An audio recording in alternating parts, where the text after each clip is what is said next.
Hello and welcome to Warhammer Age of Sigmar Mortal Realms, your free video guide to your Mortal Realms subscription. My name is James. And I'm Esme. We're here to help you to take your first steps into the world of Warhammer Age of Sigmar. Warhammer Age of Sigmar is the incredible hobby where you collect, build and paint stunning models representing mighty heroes, deadly warriors and terrifying monsters, and play awesome tactical battle games with them on the tabletop. Through your Mortal Realms collection, you'll build up two opposing armies. The dauntless Stormcast Eternals, champions of the God King Sigmar, who battle to bring order to the Mortal Realms. And the terrifying Nighthaunt, spectral servants of Nagash, the god of death, who haunt the darkest places of the realms and wage cruel wars against the living. You'll also get all the paints you need to turn your plastic hordes into beautifully detailed armies and loads of scenery to battle over in your games. Over the next few weeks, we'll be bringing you 5 videos to help you start your collection. Follow along with us as we build our models and play our first games with them and even learn the basics of painting. I'll be defending the realms with the Stormcast Eternals. And I'll be carving a path of death across the realms with the ghastly Nighthaunts. In your first 5 issues of Mortal Realms, you'll get 3 units for your Nighthaunt army, and I'll be showing you how to put them together and paint them, starting with the Chain Rasps from issue 1. Likewise, you'll get 3 units of Stormcast Eternals, one of which is a powerful wizard, Knight Incantor Xandria Azurebolt, a model exclusive to the Mortal Realms series. And I'll be taking you through building and painting those, beginning with magical secretors. Through all of these videos, we'll use the guides from your Mortal Realms magazines, so make sure you have them handy while you watch, along with all your models and tools. We'll also be playing games in each video, using the battle mats and dice you got with issue 1. I can't wait to get playing. My Nighthaunts will crush your Stormcast. They can try. The last part of your Mortal Realms magazine is a comprehensive guide to the history of the Age of Sigmar and the warriors of the Mortal Realms. Let's take a look at that now, shall we? The Age of Sigmar is a time of hope and of strife. For many years, the darkness of chaos covered the mortal realms, magical lands filled with wonders and horrors.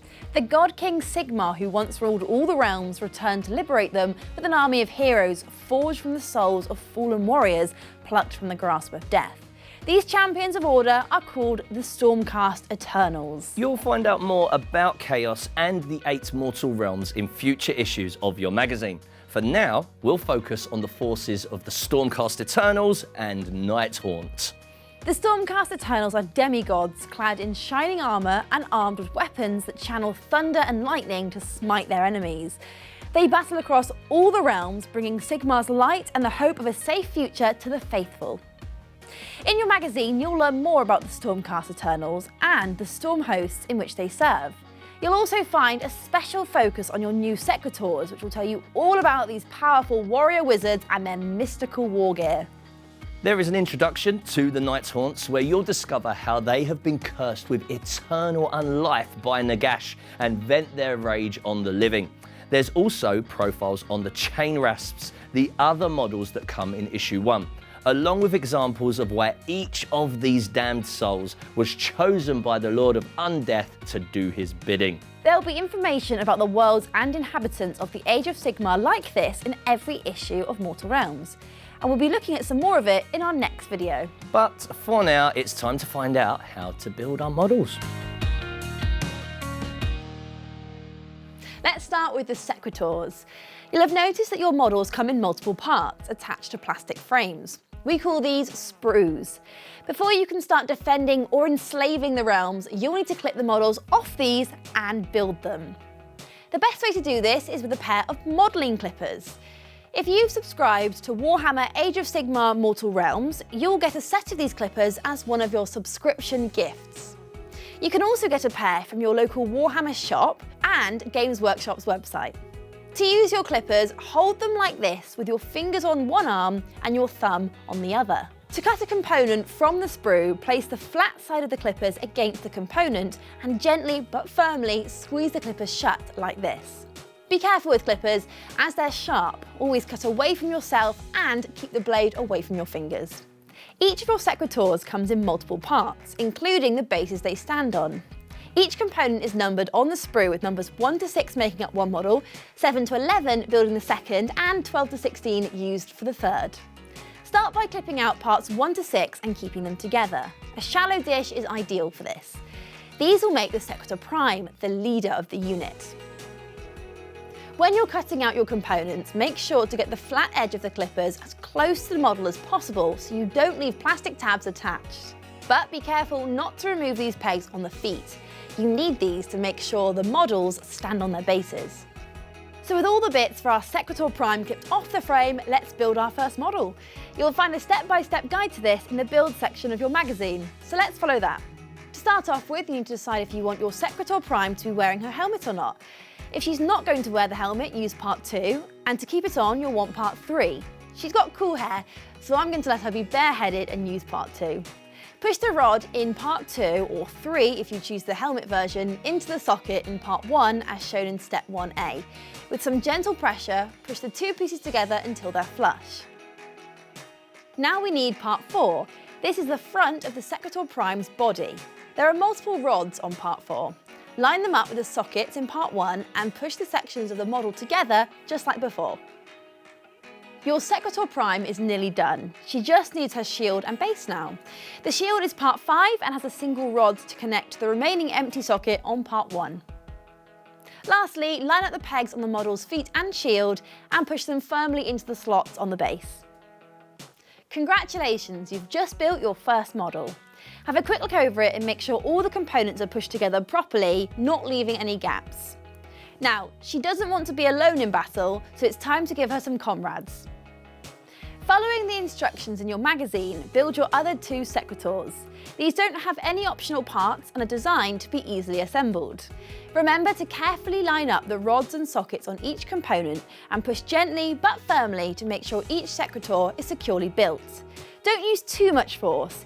You wouldn't want to injure them before they've even made it to the battlefield. That's your first unit of Stormcast Eternals ready for battle. We'll look at how to paint them in our next video. For now, let's check in with James to find out how to build your chain rasps. Those Stormcast Eternals need enemies. Let's get our chain rasps built. Like the secretors, these come on plastic frames and are designed to be built quickly and easily. Each chain rasp comes in either 1 or 2 parts, along with separate bases. Grab your clippers and remember Esme's advice for how to use them. Following the guide in the magazine, clip out parts 18 and 20. These will be used to build the Dread Warden, the leader of your unit of ghostly horrors. Oh, and here's an important tip. Each of the chain rasps has a tab that goes into the slot on their base. Be careful not to clip these off. With all of the parts clipped out, building your Dread Warden is easy. Just line up the rods and sockets and push the 2 sections together, just like you did for the secretors. Then grab one of your black bases. They're all the same, so it doesn't matter which, and push the tab into the base. That's your Dread Warden ready. Now to get the rest of your chain rasp horde to back him up.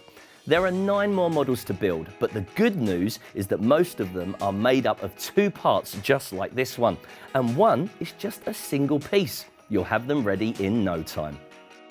Here's our first unit of Night Haunts. You'll get a brush and your first paint along with issue 2, and we'll be looking at how to paint them in our next video. For now, I can't wait to get them onto the battle mat and show those Stormcast Eternals the wrath of Nagash. In fact, let's do that now. It's time to play a game. This will be a fun experience, and more importantly, it will help you learn some of the basics of playing Warhammer Age of Sigmar. Here, the secretors and chain rasps will clash in brutal combat. Whoever survives the encounter will win. We'll need a few things to get going, starting with the battle mat. This is a surface that we'll play on. It has 2 sides and we want the one with the lightning bolts and skulls marked on it. These will show where our force is set up for the first game. We'll also need the range ruler and dice. Don't worry about what these are for just yet. You'll find out soon.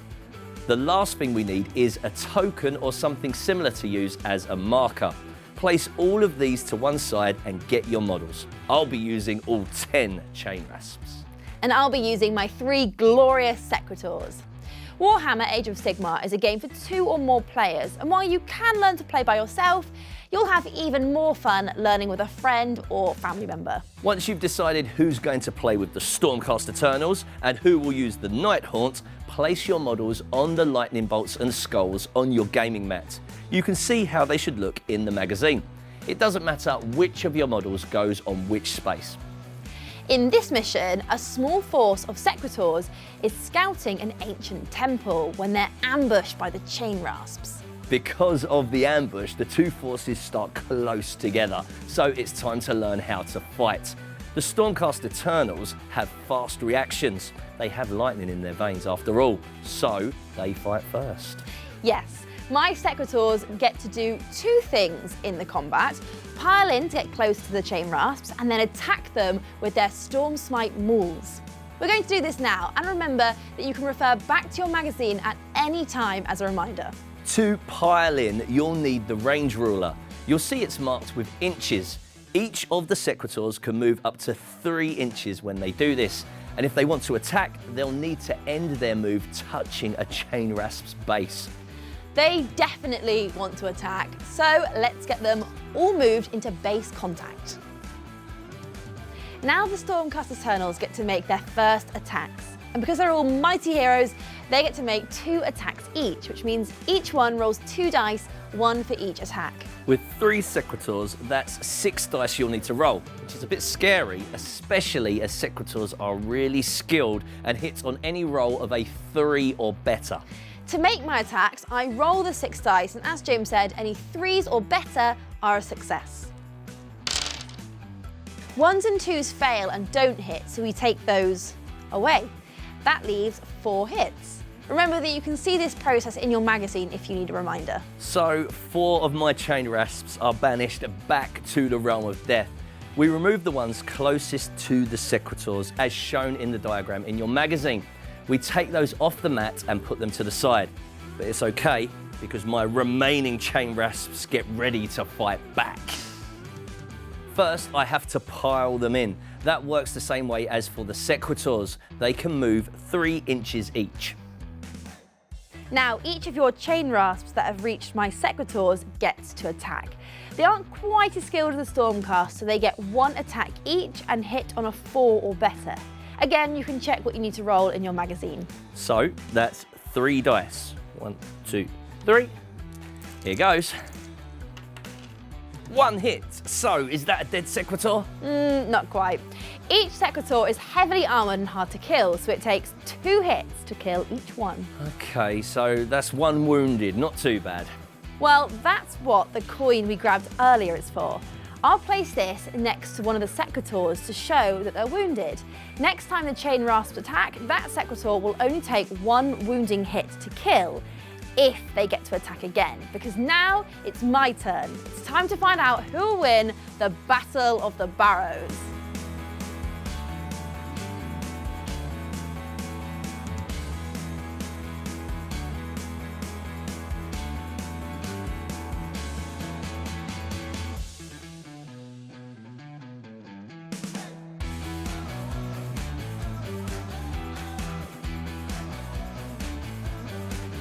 Victory! All the enemies have been defeated. Rematch. I'll beat you next time.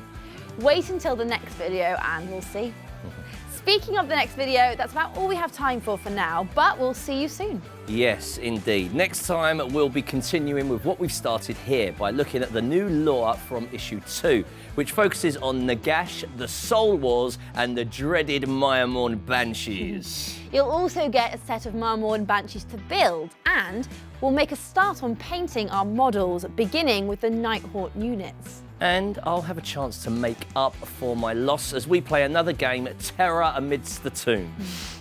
Make sure you don't miss an issue of Warhammer Age of Sigmar Mortal Realms by subscribing to the series, as well as getting a delivery of 4 issues every month packed with models, paints and more. You'll get loads of free gifts starting with a handy modelling set. You can find out how to subscribe at warhammermortalrealms.com. Head there now and take a look, and we'll see you soon for part 2 of our video series. See you then.